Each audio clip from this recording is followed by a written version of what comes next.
El 10 de diciembre de 1848, Luis Napoleón fue elegido primer presidente de la Segunda República Francesa por sufragio universal, para un mandato de 4 años. Pero el ambicioso sobrino de Bonaparte no tenía pensado retirarse transcurrido ese lapso de tiempo.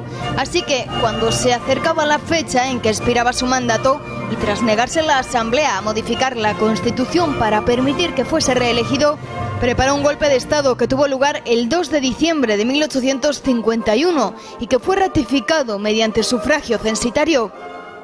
Esto le permitió modificar la Constitución y perpetuarse en el poder, lo que fue ratificado mediante otro referéndum, el 2 de diciembre de 1852, aniversario de la coronación de su tío Napoleón y de la batalla de Austerlitz.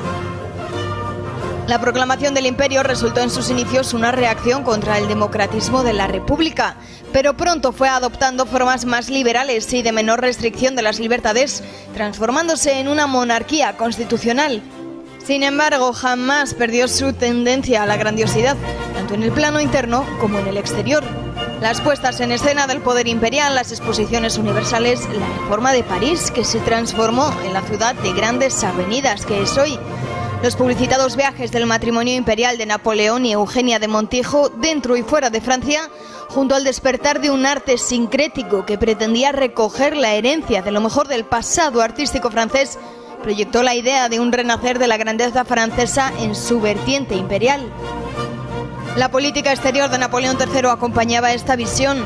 Mientras proclamaba que el imperio significa la paz, emprendió una serie de vigorosas campañas militares: Guerra de Crimea, guerras italianas, expedición a la Conchinchina, expedición a México y crisis de Luxemburgo. Las dos últimas resultaron un fiasco y, sobre todo, la crisis de Luxemburgo llevó a un enfrentamiento abierto con Prusia que desembocaría en la desastrosa Guerra Franco-Prusiana de 1870, el fin del Segundo Imperio y comienzo de la Tercera República. La historia del Segundo Imperio francés puede dividirse en dos grandes periodos y un tercero más reducido. Durante los 8 primeros años, el gobierno de Napoleón III fue abiertamente autoritario, pero en 1861 comenzaron a fallarle los apoyos de la Iglesia y la burguesía, y el imperio tomó un aspecto más liberal y respetuoso de las libertades, al tiempo que la bonanza económica amainaba. Finalmente, desde 1868 se produce un mayor protagonismo de la oposición y del reformismo del poder. La historia económica y social del Segundo Imperio fue genéricamente exitosa, aunque al final se encontraba en crisis. Para los ahorros de la clase media fue una buena época, y las obras públicas y los ferrocarriles conocieron un momento de crecimiento muy notable. Incluso el emperador propuso la creación de una moneda común europea y legalizó el derecho de huelga, las primeras organizaciones obreras, comedores para pobres, seguros obreros, los primeros sistemas de jubilación y el desarrollo de la educación popular. Tras la Guerra de los 3 años que tuvo lugar en México entre liberales y conservadores durante 1858 y 1861, el gobierno de Benito Juárez se vio obligado a suspender pagos, pese a que decretó la nacionalización de los bienes de la Iglesia para su venta e ingreso en la hacienda pública. Los países acreedores emprendieron entonces una campaña para conseguir el cobro de la deuda, y España envió una expedición de 6.000 hombres que desembarcó en Veracruz en diciembre de 1861, no encontrando resistencia alguna. A ella se unieron, al mes siguiente, un contingente francés de 3.000 hombres y otro británico de 800.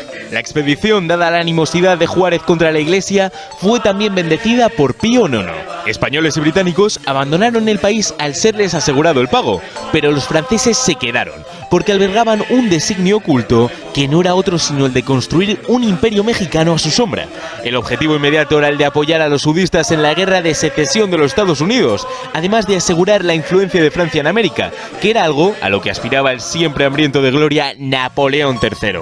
En junio de 1863, los franceses entraron en México, tras algún que otro contratiempo militar. Tras un corto periodo de regencia, situaron en el trono a Maximiliano de Austria en 1864, contando con el apoyo de la Iglesia Católica y de los sectores más conservadores de México. Maximiliano y su esposa Carlota se enamoraron del país e hicieron todo lo que estuvo en su mano para ganarse a los naturales, y en parte lo consiguieron. Pero Maximiliano, que era un hombre de convicciones liberales, se negó a devolver los bienes a la Iglesia y a suprimir la tolerancia de cultos, y pronto los sectores más conservadores le abandonaron. Unos pocos liberales moderados se le acercaron, aunque los más radicales, los republicanos, mantuvieron sus convicciones contrarias al imperio. De este modo, se vio privado de su base política y de apoyo social. Para colmo, el emperador se interesó en cuestiones sociales que perjudicaban a los grandes intereses y se ocupó de reconciliar a los mexicanos, perjudicando de este modo los intereses franceses. Canceló buena parte de las deudas más onerosas de los campesinos, restringió las jornadas laborales y prohibió el trabajo de los menores, así como los castigos corporales, al estimarlos contrarios a la dignidad humana, y se ocupó además de impulsar las artes y las ciencias. Presionado por los estadounidenses, que ya habían terminado su guerra civil y que apoyaban a Juárez, por los intelectuales en su país y la opinión pública, que no entendía qué hacía un ejército francés en México, en 1867 Napoleón III decidió retirarse. Privado de apoyo político y con la enemistad de su vecino norteño, Maximiliano quedó solo. Los franceses le ofrecieron abdicar y regresar a Europa, pero el emperador lo rechazó. Sitiado en Querétaro, fue apresado por el ejército republicano del general Mariano Escobedo, junto a sus leales generales Miramón y Mejía. Condenado a muerte por un tribunal militar y pese a las numerosas peticiones de indulto que llegaron de todas partes del mundo, Juárez se negó a concederlo y Maximiliano y sus generales fueron ejecutados el 19 de junio de 1867.